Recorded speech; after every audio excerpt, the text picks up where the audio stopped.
Summer పూర్తిగా రాకముందే పట్నం నీళ్లను మస్తుగా వాడుతున్నారన్న పబ్లిక్. పోయినేడాది కంటే 25% నీళ్ల వాడకం పెరిగింది. అయినా బల్దియాల నీళ్లకు తిప్పలేదంటున్నారు నీళ్లు ఇచ్చేటోళ్లు. పట్నం ప్రజలకు కావాల్సిన నీళ్లున్నాయంటున్నారు. మరో దిక్కు రీసైక్లింగ్ చేసిన నీళ్లను వేరే అవసరాల కోసం వాడుకోవాలని చెప్తున్నారు.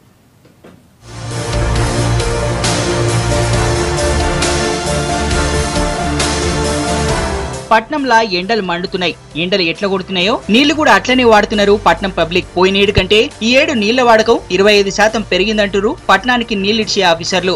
ఒక్కసారి నీళ్ల వాడకం పెరగడంతో అలర్ట్ అయిన ఆఫీసర్లు పట్నంలోని అన్ని బస్తీలకు సరిపోయినన్ని నీళ్లిచ్చేందుకు ప్లాన్ చేస్తున్నారు. అవసరమైతే ట్యాంకర్లతో నీళ్లు ఇయ్యాలని డిసైడ్ అయినరు. ట్యాంకర్లు పక్కదోవ పట్టకుండా GPS సిస్టమ్ ను అమలు చేస్తామంటున్నారు.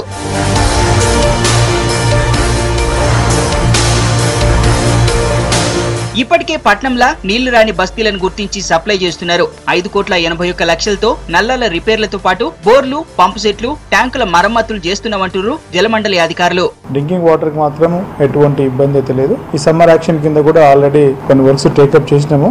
Almost 5.8 crores worth all divisions లోపల కలిపేసి నియర్లీ ఒక 440 వర్క్స్ ఐడెంటిఫై చేయడం జరిగింది.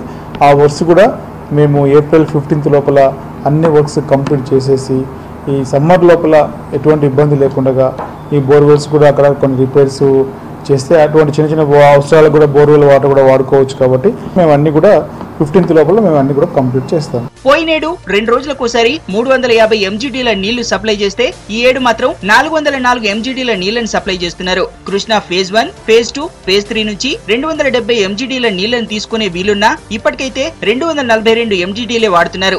గోదావరి నుంచి 170 MGDల నీళ్లు తీసుకునే వీలున్నా 114 MGDలు తీసుకుంటున్నారు నీళ్లిడిచే అధికారులు. ఇక వీటితో పాటు మంజీరా, సింగూరు నుంచి మరో 48 MGDల నీళ్లను సప్లై చేస్తున్నారు. 24 hours ఇస్తేనే ప్రాబ్లం ఉండదు. మేము ఇచ్చేది 1 hour ఇస్తాం కాబట్టి ఆ మిగతాది అంత టైంలో కూడా ఎంటీ కండిషన్లో ఈ యొక్క సివరేజ్ పక్కన ఓవర్ఫ్లో అయినప్పుడు కొన్నిసార్లు బ్యాకప్ అయి వాటర్ వెళ్ళిపోయి పొల్యూషన్ అవ్వడానికి అవకాశం ఉంది. కాబట్టి మెయిన్ సివరేజ్ సిస్టమ్ ఎక్కడైతే చోకేజ్ అయిపోయి కొన్ని మాన్యువల్స్ ఓవర్ఫ్లో కొన్ని చోట్ల మాత్రం అట్లా అయితే మేము ఇమ్మీడియట్గా అక్కడ స్టాప్ చేసేసి మేము ట్యాంకర్ ద్వారా వాటర్ పంపిస్తున్నాము.